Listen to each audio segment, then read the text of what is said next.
ప్రభువునందు అత్యంత ప్రియులైనటువంటి మా ప్రియులందరికీ ప్రభువు నామమున మీకు మా శుభాభివందనాలు తెలియజేస్తున్నాం. ఈ దినమున మన యొక్క బైబిల్ పఠనము పరిశుద్ధ గ్రంథము బైబిలు ప్రసంగి గ్రంథము 7వ అధ్యాయం 8వ వచనాన్ని ఆధారం చేసుకొని కార్యారంభం కంటే కార్య అంతము మేలనేటువంటి ఈ భాగాన్ని బట్టి అనేక మంది దేవుని గ్రంథములో ఇచ్చినటువంటి వారిని గురించి చాలా విషయాలు మనం చూస్తున్నాం. చాలా మందిని గురించి కూడా ఈ దినం కూడా ఒక ప్రత్యేకమైనటువంటి భాగాన్ని మనము చూస్తాం.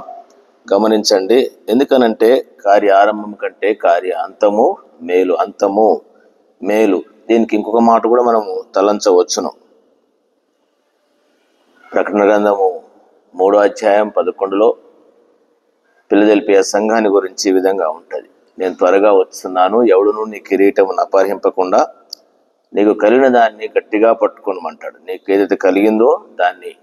అందుకనే దేవుని బిడ్డలముగా ప్రభు మనల్ని రక్షించినాడు. లోకంలో నుండి, పాపం నుండి, శాపం నుంచి రక్షించి తన యొక్క సంఘములో మనలను చేర్చినాడు. సంఘములో చేర్చడమే కాకుండా దేవుని బిడ్డలముగా ఒక్కొక్కరికి ఒక్కొక్క పనిని, ఒక్కొక్క బాధ్యతను మనకు అప్పగించినాడు. మనకు తెలుసు, బాప్తిస్మము ద్వారా, హస్త నిక్షేపణ ద్వారా ఒక్కొక్క వరం మనకి ఇవ్వబడుతుంది స్థానిక సంఘంలో ప్రతి ఒక్కరికి కూడా. అందుకని మన పనిని మనము ఏది దేవుడు మనకిచ్చినాడో దాన్ని మనం కలిగి జీవించవలసిన వారముగా, దేవుని కొరకు నమ్మకంగా జీవించవలసిన వారముగా ఉంటున్నాం. అదే విషయాన్ని ఆధారం చేసుకొని ఏ విధంగా మనం జీవిస్తూ ఉన్నాం. ఈ సందర్భాలలో గత దినాలలో అనేకమైనటువంటి భక్తులను గురించి మనం చూస్తూ వచ్చినాము. మోషే గురించి చూసినాము, అహరోను గురించి, యెహోషువ, కాలేబుల గురించి. వారు కూడా ఎవరు వారి పనిని, దేవుడు వారికి ఇచ్చిన దానిని వారు గట్టిగా పట్టుకొని వారు ఏ విధంగా జీవిస్తూ వచ్చినారు. అదే సమయంలో ఇంకా కొన్ని విషయాలు నేను మీ గ్రహింపులను తీసుకొని రావాలని తలస్తూ ఉన్నాం. ఈ రోజు కూడా ఒక ప్రాముఖ్యమైన విషయాన్ని గురించి నేను మీకు మీ గ్రహింపులను తీసుకొని వస్తున్నాను. తలంపు ఏంటంటే, రక్షించటము, సంఘములో చేర్చటము దేవుని యొక్క పనిది. ప్రభువు మన కొరకు ఎంత క్రయం చెల్లించినాడో, ఎంత శ్రమ పడ్డాడో, ఏ విధంగా రక్షించి మనలను సంఘంలో చేర్చినాడు, ఆయన ఎంత క్రయము చెల్లించో మనల్ని రక్షించినాడు, తన బాధ్యత మేరకు తను చేసినాడు.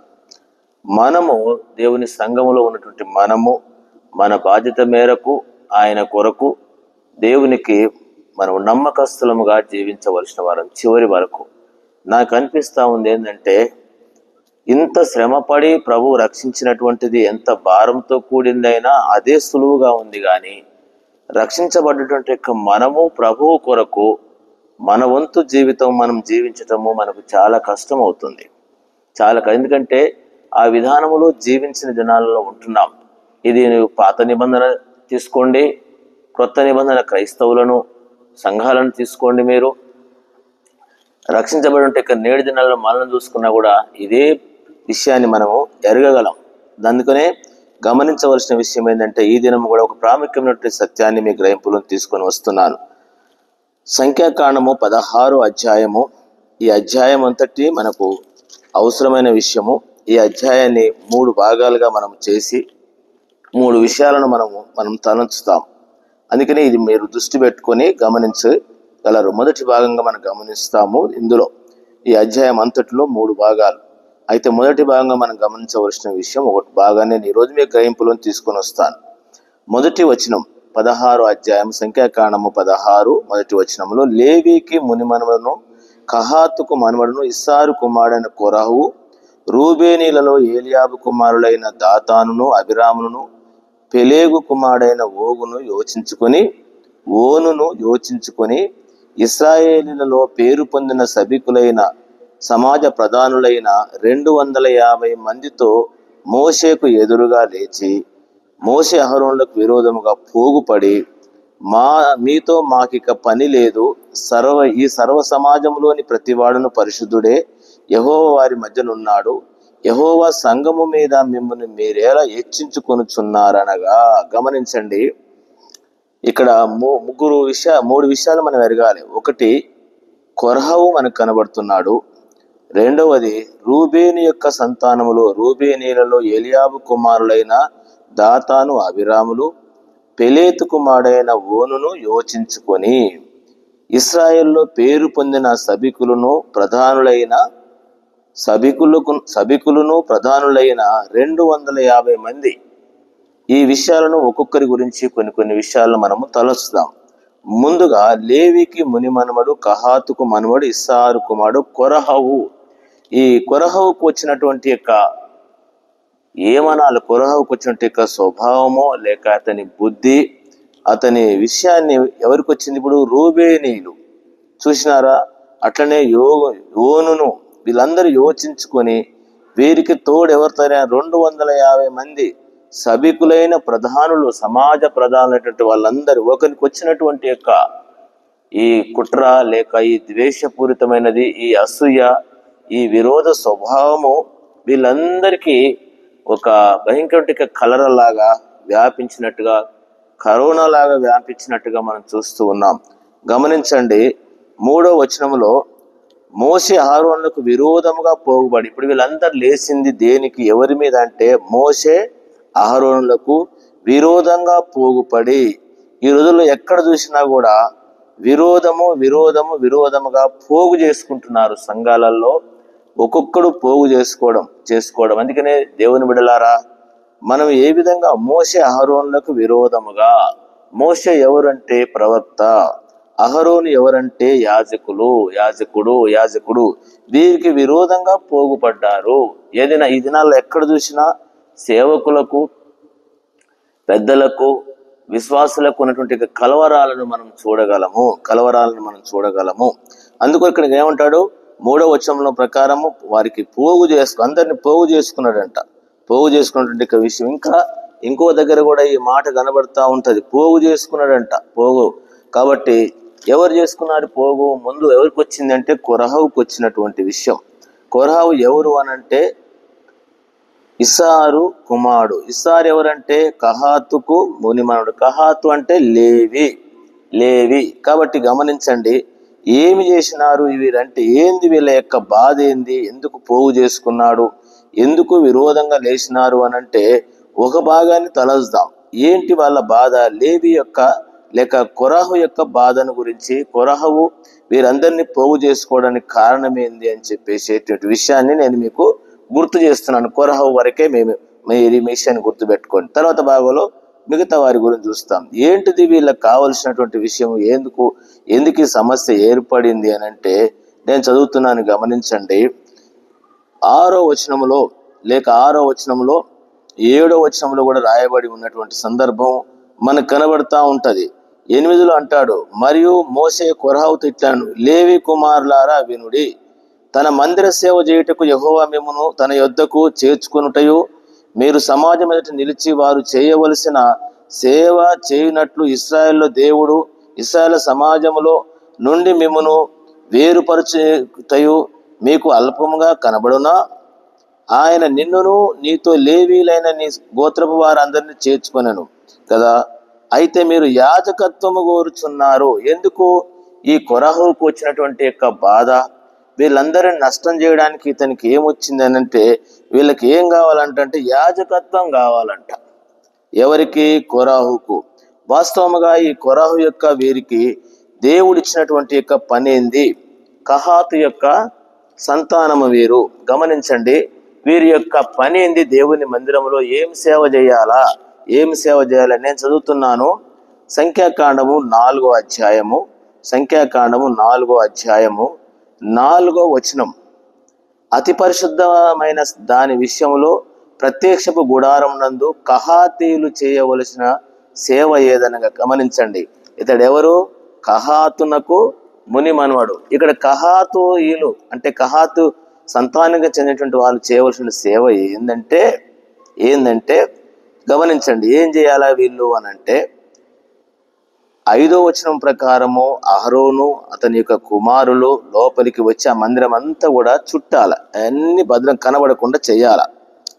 ఆ పని అయిపోయిన తర్వాత ఏం చేస్తారంటే 15వ వచనం, దండు ప్రయాణమైనప్పుడు అహరోను అతని కుమారులను పరిశుద్ధ స్థలం యొక్క ఉపకరణలన్నిటి కప్పుట ముగించిన తర్వాత కహాతీయులు దాన్ని మోయ రావాలను. వీళ్ళ పని ఏంటంటే దేవుని మందిరాన్ని అవన్నీ కూడా వారు కట్టి భద్రం చేసిన తర్వాత వాళ్ళు మోయ రావాలను. అయితే వారు చావక ఉండునట్లు పరిశుద్ధమైన దాన్ని ముట్టకూడదు.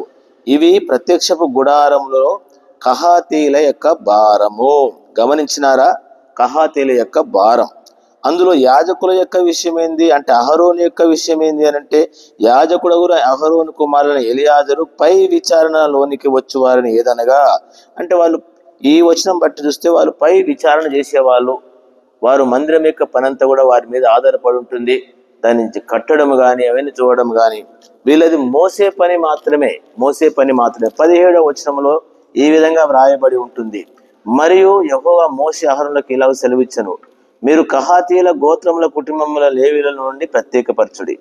వారు అతి పరిశుద్ధమైన దానిని సమీపించినప్పుడు వారు చావక బ్రతికి ఉండినట్లు మీరు వారిని ఊచి చేయవలసింది ఏమనగా, అహరోను అతని కుమారులు లోపలికి వచ్చి ప్రతి వానికి వాని పని వాని బరువు నియమింపవలను. వారు చావక ఉండినట్లు పరిశుద్ధ స్థలమును రెప్పపాటునైనను చూచుటకు లోపలికి రాకూడదు. ఎవరు?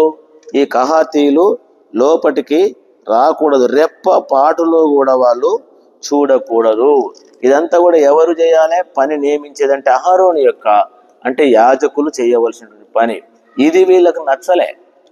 మేము మొయ్యాలే, మేము చెయ్యాలే, మేము చూడొద్దా, మేము చేయొద్దా అని చెప్పేసి ఇలాంటి యొక్క విధానము వీరి స్వభావంకి వచ్చింది. ప్రియులారా, ఈ దినాలలో కూడా సంఘములో దేవుడు మనకు ఏ పనిని నియమించినాడో, ఏ బాధ్యత నియమించినాడో దానిని మనం చెయ్యకుండా మనం చేసేటువంటిది ఏంటిది?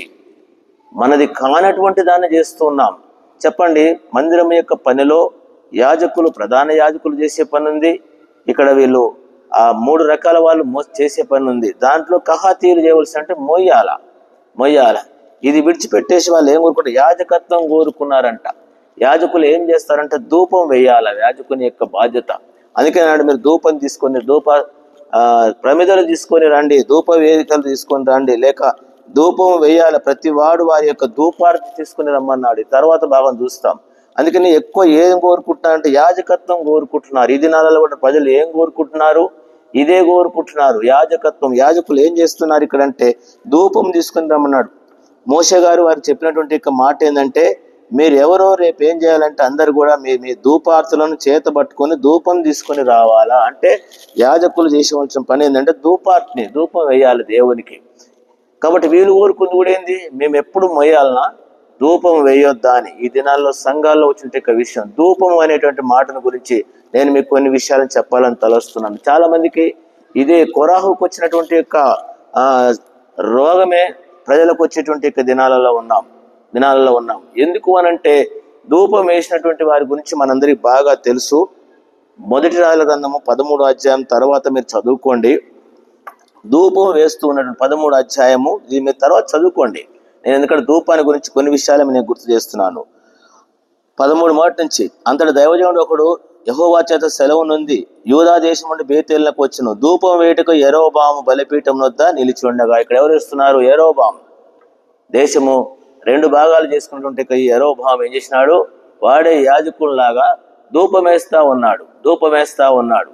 అంతేకాదు, ఇంకా ధూపం ఎక్కడ వేసినట్టు మనకు కనబడుతుందంటే 2 దినవృత్తాంతముల గ్రంథము 26వ అధ్యాయం గమనించండి. 16వ వచనం.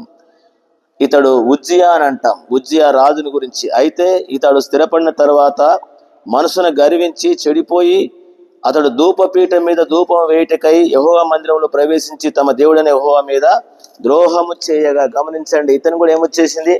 ధూపం వేయాలి అని చెప్పేసేటువంటి. చాలా మందికి యాజకత్వాన్ని కోరుకున్నటువంటి వాళ్ళుగా ఉంటున్నారు. ధూపం వేయడానికి కొరకు. కాబట్టి పిల్లారా, నీవు నేనేం కోరుకుంటున్నా? మందిరంలో నీ పని ఏంది? నీ బాధ్యత ఏంది? దాన్ని నిర్వర్తిస్తున్నావా? ఇంకొక విషయం కూడా చెప్తున్నాను. ఈ దినాలలో మన సహవాసంలో వచ్చినటువంటి పెద్ద ఏమనాల్లో దీన్ని ఒక తెగులు లాంటిది అనుకోవాలనో, లేకుంటే అందరికి వచ్చిన ఆశ. గమనించండి, నేను చదువుతున్నాను, గమనించండి. 3వ వచనంలో వీళ్ళు అహరోనుకు మోషేకు విరోధంగా ఏమంటున్నారంటే, పోగుపడి మీతో మాకిక పని లేదు, సర్వ సమాజంలోని ప్రతివాడును పరిశుద్ధుడే, యెహోవా వారి మధ్యలో ఉన్నాడు, యెహోవా సంఘం మీద మీరే. అంటే ఇప్పుడు ఏం లేదు, మీతో మాకిక పని లేదు. ఈ రోజుల సంఘాలలో ఎవరితో పని లేకుండా పోయింది? మీతో అంటే ఆ మోషేతోని కానీ అహరోనుతో మాకేం లేదు, పని లేదు, మాకు ఇక పని లేదు. ఎందుకు? సర్వ సమాజంలో ప్రతి ఒక్కరు కూడా ఎవరు? పరిశుద్ధుడే. అంటే అందరు కూడా ఏం చేయొచ్చు? ధూపం వేయొచ్చు. అందుకని ఈ రోజుల్లో all are equal god servant అనేటువంటి ఒక సిద్ధాంతాన్ని తీసుకుని వచ్చి సంఘములలో సేవకులు అవసరం లేదు, మనమే సేవ చేయగలని చెప్పేసి సేవకుడు లేకుండా, ప్రధాన యాజకుడు లేకుండా సర్వ సమాజంలో ప్రతివాడు పరిశుద్ధుడే అనేటువంటి యొక్క ఈ అవగాహనతోటి చేస్తున్న దినాలలో ఉన్నాం. ప్రియులారా, గమనించండి, ఇదే వాళ్ళు చేసినటువంటిది. సర్వ సమాజంలో అందరూ కూడా పరిశుద్ధుడే. దేవుని సంఘం మీద మీరు హెచ్చించుకుంటున్నారంటే వచ్చిన రోగం ఏంటంటే సేవకులు మా మీద అధికారం చేస్తున్నారని చెప్పేసి హైదరాబాద్ లో ఉన్నటువంటి యొక్క ఇది కావచ్చు, సంఘాలు ఉన్నటువంటి యొక్క విషయం కావచ్చు. నేను ఎరుగుదును దేవుని దైవజనుల యొక్క కాలంలో సేవకులు మా మీద అధిమాత చేస్తున్నారు, వారు చెప్పినట్టు మేము చేయాలన్నా, మేము ఎందుకనంటే పాపం ఆయన తట్టుకోలేక, పెద్ద మనిషి తట్టుకోలేక, మీకు సేవకులు అవసరం లేదు, మీరే చేసుకోండి, సేవకుల కంటే ఎక్కువ సేవ చేస్తున్నారు, మీకు సేవకులు అయితే మేము పంపిస్తాం పొమ్మని చెప్పి చేసిన సిద్ధాంతము హైదరాబాద్ లో బయలుదేరింది. అందుకనే ఇదే అనిపిస్తూ ఉంటుంది, ఇప్పుడు తలస్తూ ఉంటుంది, అనిపిస్తూ ఉంటుంది. వీళ్ళు ఏమన్నారు? కొరహావు అయితేంది, తర్వాత అభిరాములు, దోతాములు, తర్వాత వీళ్ళంతా 250 మంది లేచి ఏమన్నారంటే మాకు అవసరం లేదు, మీతో మాకు పని లేదు, మేమందరం చేసుకుంటామంట. ఈ రోజుల్లో ఇలాంటి సేవ చేసేటువంటి వారులారా, ఈ భాగాన్ని మీరు తలంచండి. విమర్శ అనుకోబాకండి, విమర్శ కాదు, ఇది దేవుని వాక్యములో ఉన్నటువంటి సత్యం. కాబట్టి వాళ్ళు ఏం చేసినారు? వాళ్ళు ఆ విధంగా విరోధంగా పోగుపడినటువంటి కారణాన్ని బట్టి నష్టపోయిన తర్వాత ఏమైపోయినారంటే వాళ్ళందరూ మనకు తెలుసు. ఏమైపోయినారు వాళ్ళందరూ కూడా అంటే పాతాళంలోనికి వెళ్ళిపోయినారు. కొరహావు యొక్క సంతానము, ఆ తర్వాత దోతాము, అభిరాములు, వీళ్ళు మనకు తెలుసు. ఇదే భాగములు, అందుకనే 3 భాగాలు అని చెప్పినాం. ఏమైపోయినారు? దేవుడు అది ఇష్టపడితే వాళ్ళని అంగీకరించేవాడు, అంగీకరించలేదు. వారు చేసేది కరెక్ట్ కాదు, వాళ్ళకి కలిగింది ఏదో వాళ్ళు పట్టుకోకుండా ఉన్నారు. వారికి ఇచ్చినది దేవుడు ఇచ్చిందని కాపాడుకోకుండా సనిగి గునిగి ప్రధానత్వము లేక యాజకత్వం కూడా కోరుకున్నారు. అందరం పరిశుద్ధులే అనుకుని నష్టపోయి వారు పాతాళానికి వెళ్ళేటువంటి సందర్భం మనకు కనబడుతుంది. ఈ భాగాలు వెళ్ళేటువంటి మనం కూడా ఇలాంటి వాక్యాలను ధ్యానించి దేవుడు మనకి ఏది ఇచ్చినాడో మనం కూడా ఏ విధంగా సంఘములో ముందుకు సాగాలో, కార్య ఆరంభము కంటే కార్య అంతము మేలు. మరొకటి ఏంటంటే దేవుడు నీకు ఏది ఇచ్చినాడు, నీకు కలిగిన దాన్ని గట్టిగా పట్టుకొని ప్రభు కొరకు మనం జీవించవలసిన వారంగా ఉంటున్నాం. ఆ విధంగా ప్రభు మనకు సహాయపడును గాక ప్రార్థన చేస్తాం. ప్రియమైన తండ్రి, వాక్యం విన్నటువంటి మాకు కూడా మీ సహాయం దయచేయమని నిస్సాలను ఒప్పుకుంటూ కృపను కోరుతూ యేసునామమున ప్రార్థన చేడుకుంటున్నాను తండ్రి, ఆమేన్. మన తండ్రి దేవుని యొక్క ప్రేమ, మన ప్రభువైన యేసుక్రీస్తు కృప, పరిశుద్ధాత్మ సహవాసం మనందరి తోడైనను గాక. ఆమేన్. ప్రైజ్ ది లార్డ్ అండి. మీ అందరికీ ప్రభువు నామమున వందనాలు.